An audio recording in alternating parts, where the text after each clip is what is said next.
hits, and I mean, sometimes it seems like it's almost inevitable you're going to have some collisions like that. Well,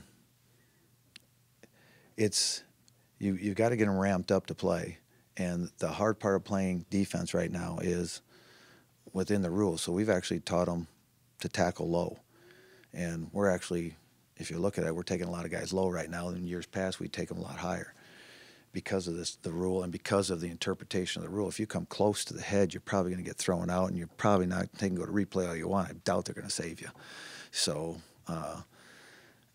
what I would say though is on that particular play, what happens on defense now when you do go low, he went into a slide on his knees instead of sliding to second base. He led with his body. So at the collision, Jared had already given up. I mean, he was already into the hit. And then when the kid went low, Jared was already going low on him. But when he went into the slide, that put the heads at the same level. And as he told me, he could have played the play 10 times. He couldn't pull out of that hit by the time that had happened, you know. So I understand both sides on that one. But there's some that are just forearms to the head and stuff like that. That should be eliminated from the game. I'd wholeheartedly behind it and throw those guys out. But now we're at the point that in the protection of players, that a slide of a quarterback, it gets to be difficult, or, you know, if a receiver, even a short receiver, tends to go low right at the end, and we try to go low, then you got the head contact low, even though it wasn't implied. You know, it happens. So it's part of the game right now, and it's really helped our game, this rule, because there's less guys getting thrown out, but there's always that aspect of the game. Even though you try to do it right, there's times that will occur that you'll get targeting. They're not going to give you any leeway, even if it's a terrible slide by the quarterback? You know, they've never listened to me yet, so I doubt I'm going to influence them now.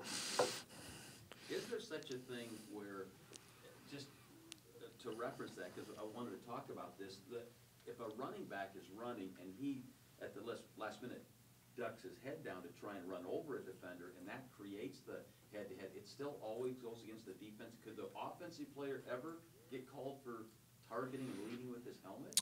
That's a great question. I don't think the offensive runner would ever. If he's the aggressor, and now you got big backs like David Johnson, big backs like, well, heck, look at the kid from Penn State. Now he's hurdling people.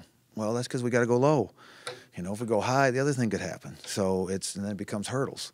So it's part of the game, and it's you know, like it or not, it creates a different aspect of the game that we didn't have when we played. We just took them out.